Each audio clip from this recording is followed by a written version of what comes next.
Hey friends, I had a specific word I wanted to share with you all. This is completely weird for me to make a video and to post it, but it's much easier for me to take the time to do that than to type it out, and also I think a lot of emotion or understanding gets lost through just written out text opposed to face-to-face interaction.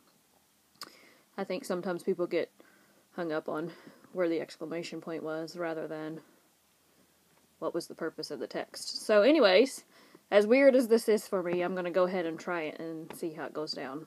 Also, if you take note of all the goofy stuff that's behind me, I'm hiding out in my house because all 4 children are awake and this is the quietest place I could find. So anyway, I just wanted to share with you all a brief story about a dream I had a couple nights ago. I dreamt that we had this house out in the country, and we had a pond in the front yard. And the kids would always come and go, no big deal, go outside, play, come back into play. But Lila, she's only 2, and so anytime she would want to go outside, of course I would go with her because the pond posed a danger to her, and I'm not going to let her wander out into the front yard, or even Levi, who's 5. I wouldn't purposely allow them to play in the front yard without me or Josh being out there. And so in my dream, the big boys were coming back and forth and running in and out, and they had come inside, and Lila ran out the front door. And the big boys, who were still in the house at the moment, called for me to come help them do something. And so I turned to what I thought was quickly help them do whatever the crisis was at the moment. They were probably wrestling or something. I don't remember the detail of that. But in the back of my mind, I knew Lila had ran out the front door, and I knew there was a pond out in the front yard, and so I helped them for what seemed like forever, and I was like, I gotta go, Lila's out in the front yard, oh my goodness, I gotta get out there. So I go outside, and Lila's nowhere to be found. So my heart sank. I didn't know if she was in the pond, if she had drowned. I didn't know if somebody had pulled up and kidnapped her. I don't know. And so in my dream, it progressed a few days. The police came out. They sent a dive team into the pond. All these gross, horrific things. You know, it's one of those dreams that you love to wake up from because it was so real, so intense. Where's my 2-year-old daughter? Oh my goodness, I failed her. You know, one of those, just hurt you to the core kind of a dream. So thank God I woke up from that. What's crazy is the next day, which was really yesterday, I had that dream on Wednesday. So on Thursday, I was over at my mom's house with the kiddos. Me and my mom were in the house, and the kids were playing in the front yard, and my mom and dad have a little koi pond in their front yard. So the kids are outside playing, swinging, jumping on the trampoline. Lila goes over to the koi pond where she's been 1,000 times, and she falls in. This is real life. So me and my mom are inside. All the kids are outside. Lila falls in the koi pond. But thank God her big brother was next to her to snatch her up out of the pond. And of course, you know, I heard, we had the door open, so we weren't far, but I heard her scream, I heard him scoop, you know, we were out there within 5 seconds. But thank God her brother was next to her to scoop her up and save her life, inevitably. You know, it could have been disastrous.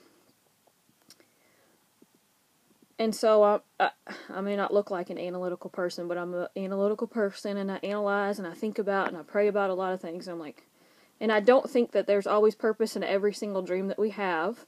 I do believe God still speaks through dreams, but not every single dream, and not every single time. We all have goofy off-the-wall dreams. So I really didn't think anything about that dream that I had until, in real life, Lila fell in the pond the next day after the dream. Like, wow, God, that's kind of a weird coincidence. What is going on here? So, as I thought about it, I thought, wow, what if her brother wasn't standing next to her to scoop her up out of that pond? Yes, I was there within 5 seconds. But I think the emphasis is her brother was beside her to pull her out of the pond. And how huge that is for all of us to go through life and to have a brother standing beside us to pull us out of the pond.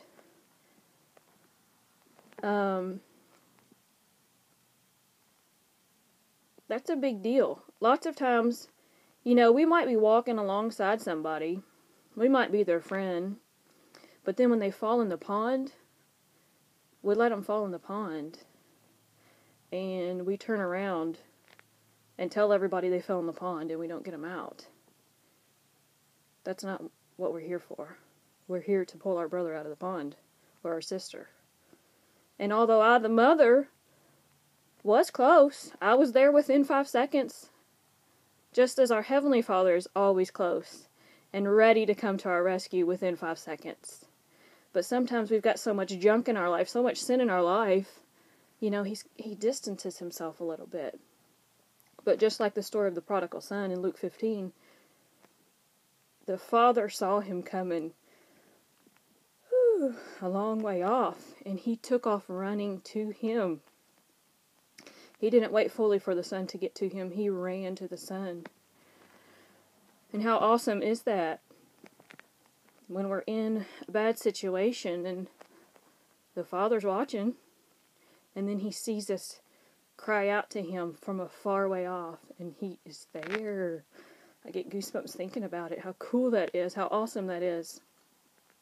But how important it is in our daily life with our friends and our family to scoop them up out of the pond. Don't watch them fall in. Don't condemn them for falling in. Don't tell everybody they fell in. Get them out. It's crucial. People are falling in the pond every day, and we're watching it. We have to do something about it. Whether they're in sin or not. I mean, we all sin. I'm only here by the goodness of God. I've fallen down. Thankfully, people have been around to pick me up. I hope I've done that for some of my friends.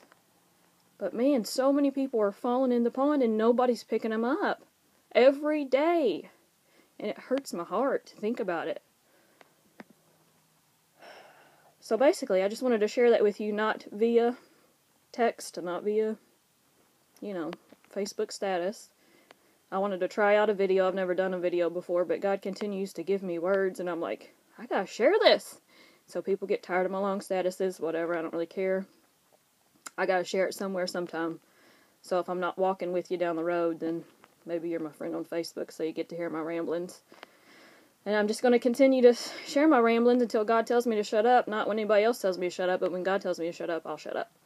So, I hope that made sense. Hope that encourages you. I hope you walk beside your brother and you scoop him out of the pond when he falls down. And I hope you have a brother that walks beside you to scoop you up when you fall down.